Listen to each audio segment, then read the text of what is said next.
Welcome back to the Midday Reset. My name is Antoinette, and today I want to talk to you about ignoring the red signs and flags that you might see early on as you begin new relationships.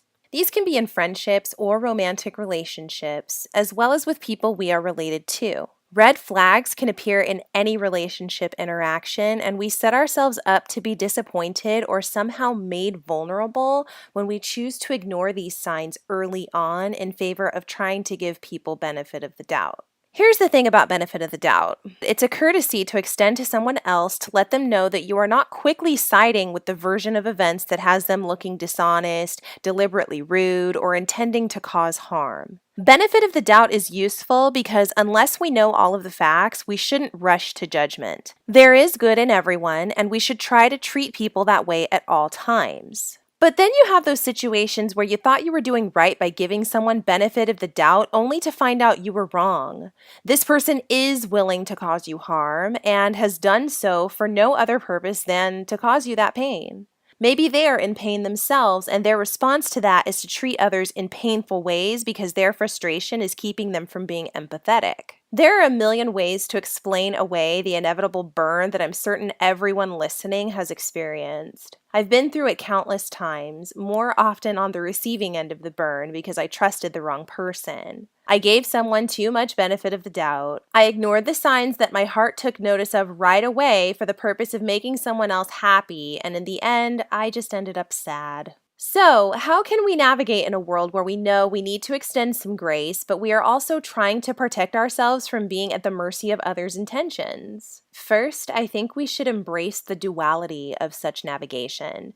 You can be a kind, welcoming person who is also looking out for yourself. It's not cruel to have defenses, boundaries, and layers that you keep up until you feel you can let them down with certain people, especially with people that you're not sure about at first. Wanting to protect your heart and mind from pain and abuse does not make you a bad person. Next, I want to suggest an exercise to help you calibrate your heart's response, your mind's response, your moral compass, and your ability to pick up on all of these internal signals that you send yourself. The next time you get that icky feeling, and I'm sure you know what icky feels like, sort of awkward, feels wrong, feels forced and not in a good way, it just feels off.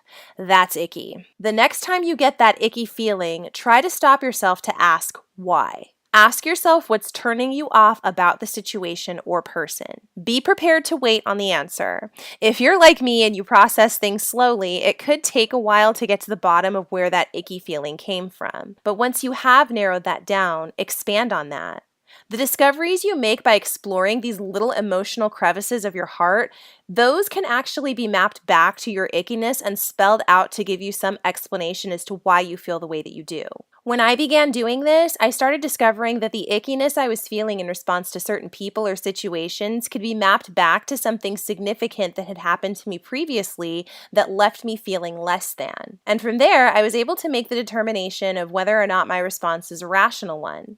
In some cases, it isn't always rational, but in some cases it is. And when it is rational, that prompts me to move and act differently to protect myself, at least until I'm given some other sign that it's okay to proceed. I used to not do this though. I used to ignore those icky feelings for the purpose of trying to get to know someone new or to come across as a person who's open and kind to everyone. I gave people too much benefit of the doubt. I think it's expecting too much of yourself to expect that you will somehow get along with everyone in the world.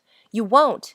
Even when you do everything right, and I'm using air quotes when I say that because, what is right these days? But even when you do everything right, you say the right thing, you wear the right thing, you look a certain way, people will still not like you. And that's okay. You aren't for everybody. Not everyone has to like you. An absence of like doesn't mean hate. It just means you're not their cup of tea. And that's okay. You don't like anything and everything, do you? Could you sit down at a Moroccan restaurant, let someone else order the meal for you, and then scarf it down, no questions asked? I can't.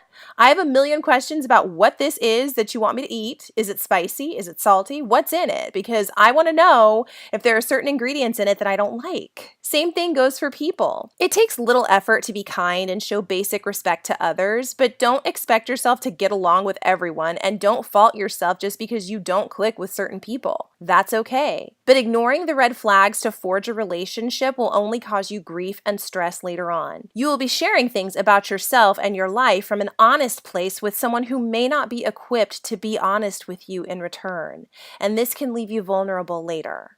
Get clear on the source of why you feel icky sometimes. You might be surprised and fascinated at what you find. I don't suggest running from it because it's difficult. All of this work of becoming mentally well adjusted and happy is difficult. The benefits of the work are bigger though, I promise. Once you can get clear in your analysis what your feelings are and why you have them, you can get better about honoring yourself and your own natural defense system and protecting your own energy. You need all of your good energy for the great things you will do, so I suggest guarding it. What do you think about this? Have you ever ignored any red flags or signs that popped up early on in a relationship only to find out later that maybe you should have been paying more attention? I'd love to hear about it. Write to me either on Instagram at the Midday Reset, or you can email me at themdrpodcast@gmail.com. If you want to show love for the Midday Reset, check out our merchandise, also available through the link on our Instagram. If you pick up something cool, be sure to tag me in your photos so that I can give you a like. Please continue sharing the Midday Reset with others around you. I appreciate it so much. Take care, my friends, and I will see you next time.